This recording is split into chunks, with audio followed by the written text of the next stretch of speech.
Здравейте, приятели от Испания, Франция, Турция, Чехия, Италия, Полша и България, участващи в eTwinning проекта "Промяната започва сега". В нашето мотивиращо видео сме щастливи да ви представим Ясен Георгиев, ученик 12 клас от професионалната гимназия по компютърни технологии и системи в Правец. Завършва програмиране, но вече е и предприемач. Ясен е създател на онлайн платформата Good Night за намиране на почасовите гледачки в София. В момента те са лидер на пазара в тази област. Ясен е печелил много награди от олимпиади и национални състезания по информационни технологии и програмиране. Ясен е, ти за нас си едно доказателство, че няма невъзможни неща. Това видео ще бъде гледано от много млади хора, не само в България, но и в Европа, които участват в различни проекти на eTwinning. Какво би посъветвал тези от тях, които не са достатъчно уверени в себе си и им липсва куража да осъществят мечтите си? Първо, благодаря ви за поканата и за доверието. Според мен, аз винаги съм смятал, че човек трябва да тръгне и да осъзнае факта, че ние имаме един живот.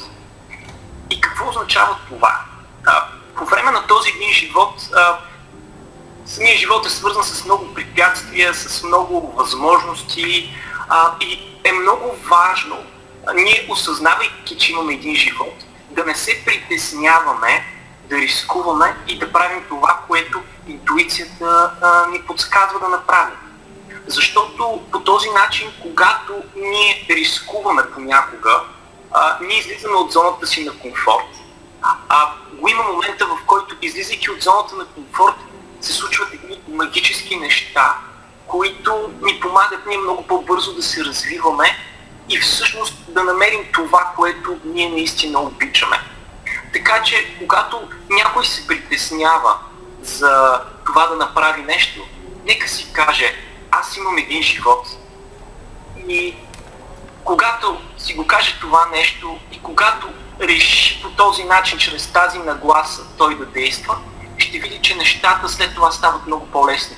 Защото най-трудна е първата стъпка. Да си кажем, че можем да направим едно нещо. И разбира се, да не се притесняваме да го направим. А какво те вдъхновява теб самият? Старая се да ме вдъхновява абсолютно всичко около мен.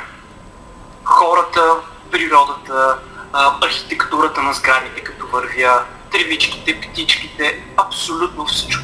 Опитвам се да виждам красотата в света, който ме заобикаля. Защото по този начин насочвам вниманието си към неща, които са красиви, неща, които са позитивни. И когато аз настройвам съзнанието си към позитивизма, се случват и позитивни неща на самия мен. И всъщност по този начин, освен че аз се наслаждавам на красотата около мен, това ме прави щастлив. Аз винаги съм смятал, че едно от най-важните неща, които човек трябва да прави, е да се опитва да бъде щастлив. И така, наслаждавайки се на красотата около мен, тя ме вдъхновява, а когато ме вдъхнови, аз получавам нови идеи, които след това трябва да се осмеля да се опитам да ги преследвам. Но момента, в който се опитвам, нещата с времето по един или друг начин се случват. Споделяш в твое интервю, че мързелът и страхът от провал са основни пречки за развитието на човек. Как да се преборим с мързела? Всъщност много просто. Просто не трябва толкова да мързелуваме. Трябва да се замислим отново, че имаме един живот. И това, че всяко едно нещо, за което можем да си представим, е възможно да се случи. И момента, с който ние действаме с тази нагласа към света, ние просто няма да имаме желание да мързелуваме. И всъщност това е.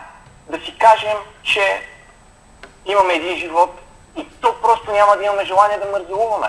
И да търсим вдъхновението около себе си. И нещата от само себе си ще тръгнат. Толкова е просто.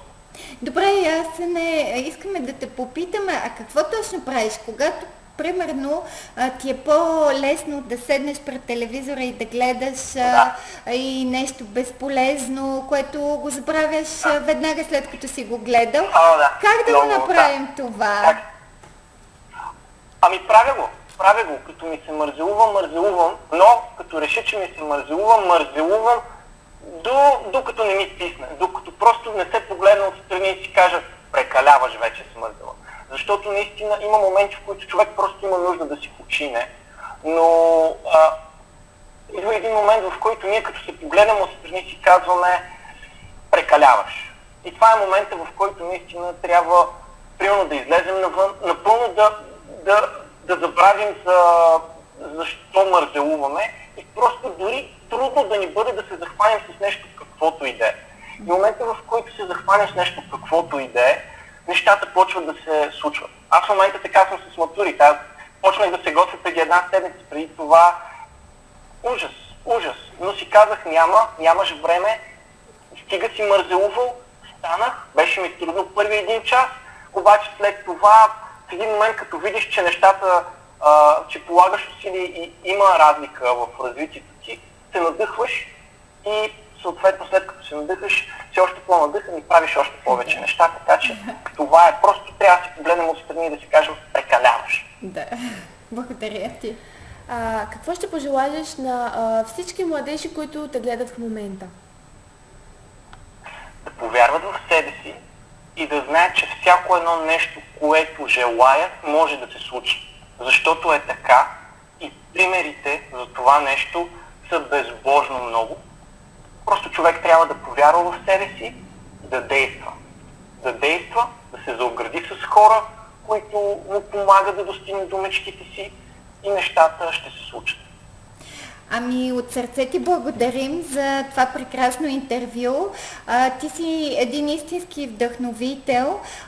Искаме така, като за финал, да ни кажеш как мислиш, има ли точна рецепта? Например, ти сутрин ставаш и си казваш, днес ще правя, ще науча нещо повече в областта на информационните технологии, или днес ще работя върху проекта Good Night, който е изключително успешен. Има ли такава и нещо такова, което да правиш всеки ден и което те прави успешен или те развива по някакъв начин? Ами, сутринта като стана, се старая да ставам позитивно от леглото. Тоест да не си казвам, сега трябва да ставам колко ми е хубаво под завивките. Защото да, хубаво има под завивките, нали? Обаче в крайна сметка трябва да се възползваме максимално от деня си. И затова първото нещо, което всеки един човек трябва да си го каже, дори Петър Данов го казва това нещо, е, че трябва да ставаме с усмивка от леглото. Да ставаме с усмивка от леглото и наистина ние да усещаме тази усмивка, не просто да се усмихнем. Да станем наистина с усмивка и когато денят ни започне позитивно, в голям процент от случаите целият ден протича позитивно. Така че това е нещо ключово, което скоро прави и при мен работи. И е важно човек да експериментира.